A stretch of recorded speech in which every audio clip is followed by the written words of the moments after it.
optimal minimalism. At this altitude, I can run flat out for a half mile before my hands start shaking. Can I answer your personal question? Now would seem an appropriate time. What if I did the opposite? I'm a cybernetic organism, living tissue over a metal endoskeleton.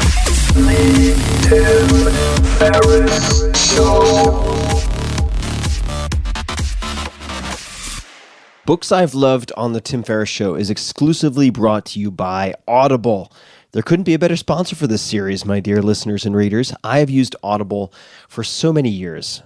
As long as I can remember, I love it. Audible has the largest selection of audiobooks on the planet. I listen when I'm taking walks. I listen while I'm cooking. I listen whenever I can. And if you're looking for a place to start, I can recommend 3 of my favorites.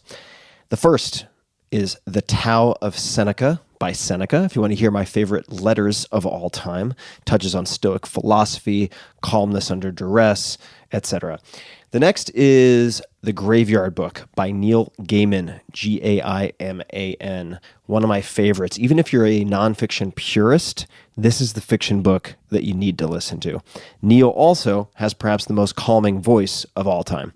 And third, Greg McKeown's Essentialism. Subtitle, The Disciplined Pursuit of Less. This is one of my favorite books of the past few years. Combines very well with the 80-20 principle. But more on Audible. Every month, Audible members get 1 credit for any audiobook on the site, plus a choice of multiple Audible originals from a rotating selection. They also get access to daily news digests from the likes of the New York Times, the Wall Street Journal, and the Washington Post, as well as guided meditation programs. And here are some other amazing Audible features, and I use a bunch of these. You can download titles and listen offline, anytime, anywhere. I use this feature even when I could get access. I'll put my phone on, say, airplane mode because I don't want to get bothered with notifications when I'm taking a walk to clear my head, and you can listen to titles offline in a case like that, or on a plane or whatever. Obviously, I'm not flying much these days. The app is free and can be installed on all smartphones and tablets. You can listen across devices without losing your spot. And WhisperSync is another feature I use quite a lot. I love reading my Kindle in bed, for instance, then picking up at the same exact spot where I left off when I go walking and listening the next day. Kindle and audio versions can be synced up automatically. It's just amazing. And if you can't decide what to listen to, don't sweat it. You don't have to rush. You can keep your credits for up to a year and use them, for instance, to binge on a whole series, if you like. Audible offers just about everything. Podcasts, guided wellness programs, theatrical performances, A-list comedy, and Audible originals you won't find anywhere else. And right now, Audible is offering you guys, that's Tim Ferriss Show listeners, a free audiobook with a 30-day trial membership. And again, my list, if you want to check them out, The Tao of Seneca, The Graveyard Book, Essentialism, those are just 3. There's so many good ones out there. Just go to audible.com/Tim and browse the unmatched selection of audio programs. Then download your free title and start listening. It's that easy. So check it out. Go to audible.com/Tim or text Tim, T-I-M, to 500-500 to get started today. Check it out, audible.com/Tim. Hello, boys and girls, ladies and germs. This is Tim Ferriss. Welcome to another episode of The Tim Ferriss Show, where it is usually my job to sit down with world-class performers of all different types, startup founders, investors, chess champions, Olympic athletes, you name it, to tease out the habits that you can apply in your own lives.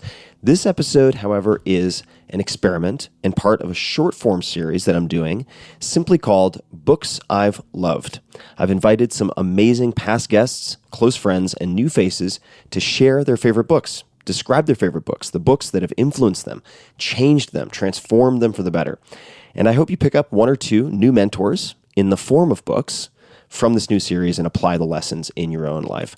I had a lot of fun putting this together, inviting these people to participate, and have learned so much myself. I hope that is also the case for you. Please enjoy.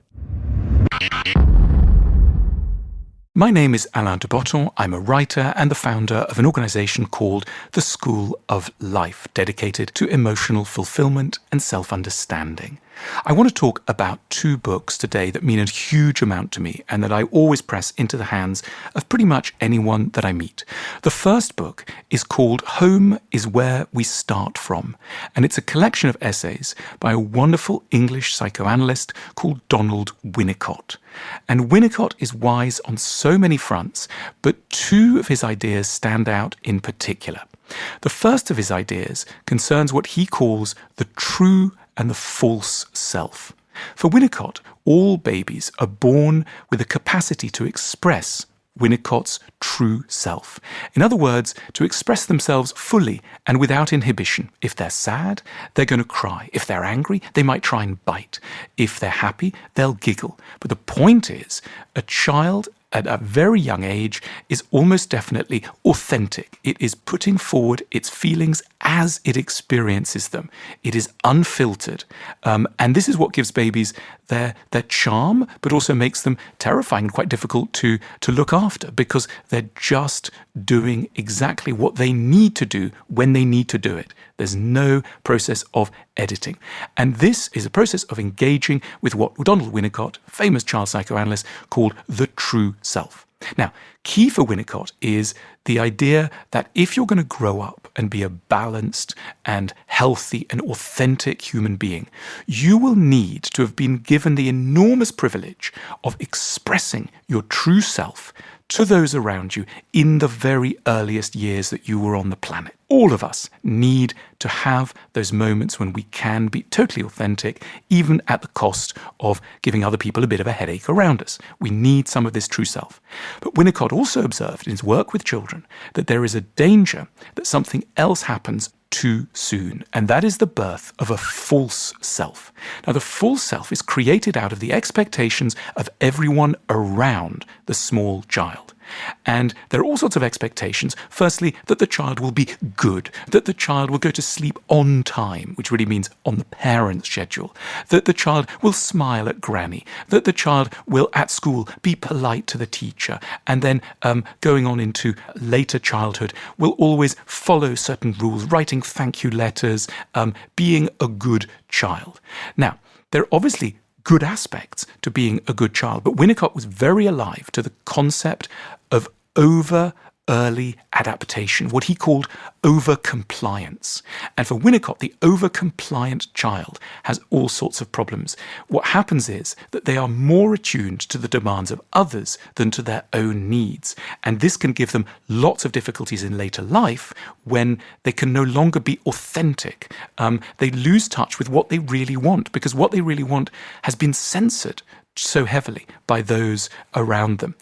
In our world nowadays, we know all about rebels and the problem with rebels. They're the ones who graffiti the underpass and cause social problems, and we know how difficult this can be.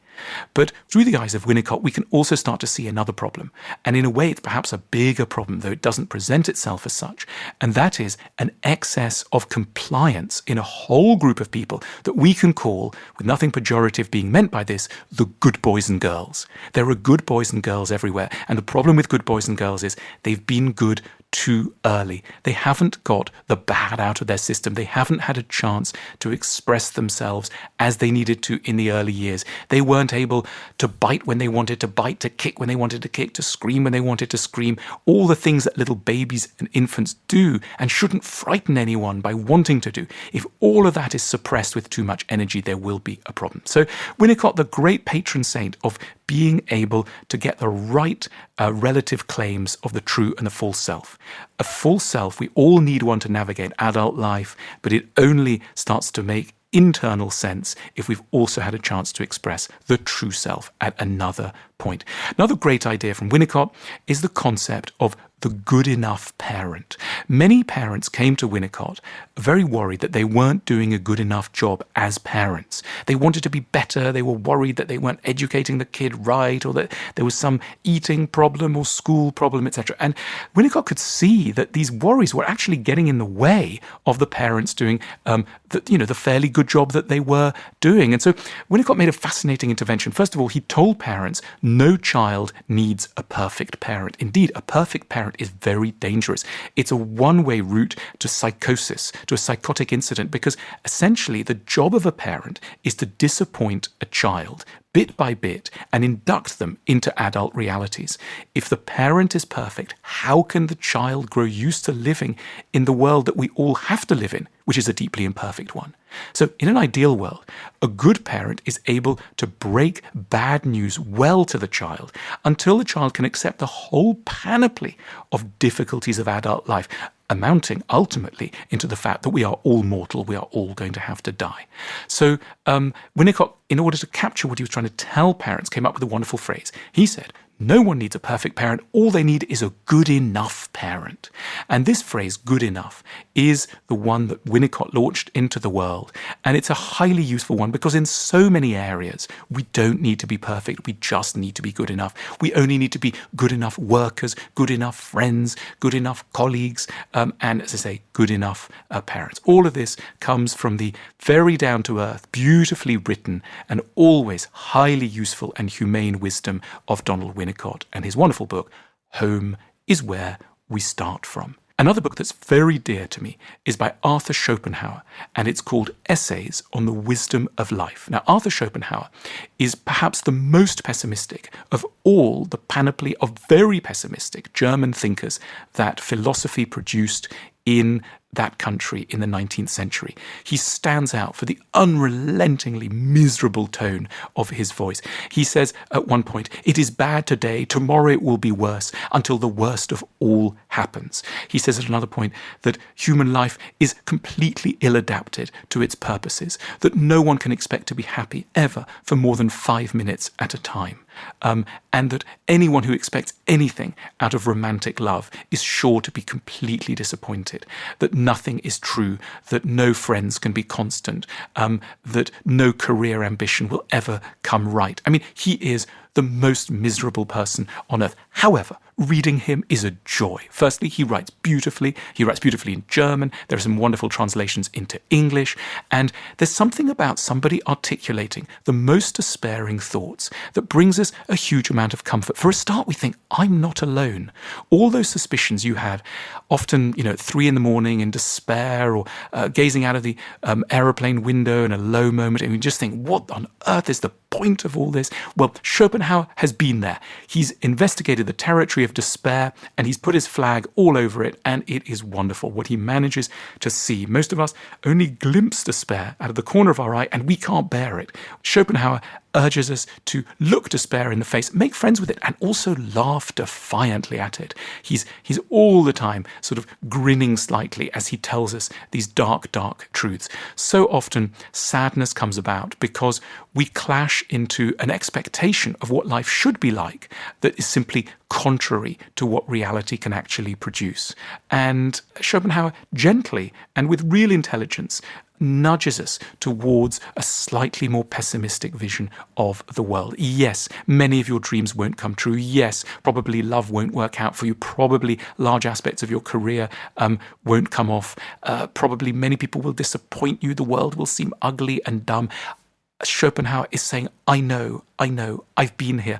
Let's cry together rather than alone, or rather than escaping into a sentimental bromide that shields us from the fundamental reality that we're engaged with. So this is your man at the moments of real despair. He is the friend in darkness, and oddly, strangely, he is immensely consoling. So these are 2 books, by Winnicott, Home is Where We Come From, and by Schopenhauer, Essays on the Wisdom of Life, that bring immense cheer in very different ways to the always confusing business of being alive. Hey guys, this is Tim again. Just a few more things before you take off. Number 1, this is 5 Bullet Friday. Do you want to get a short email from me? Would you enjoy getting a short email from me every Friday that provides a little morsel of fun before the weekend? And 5 Bullet Friday is a very short email where I share the coolest things I've found or that I've been pondering over the week. That could include favorite new albums that I've discovered. It could include gizmos and gadgets and all sorts of weird shit that I've somehow dug up in the world of the esoteric as I do. It could include favorite articles that I've read and that I've shared with my close friends, for instance. And it's very short. It's just a little tiny bite of goodness before you head off for the weekend. So if you want to receive that, check it out. Just go to 4hourworkweek.com. That's 4hourworkweek.com, all spelled out, and just drop in your email, and you will get the very next one. And if you sign up, I hope you enjoy it.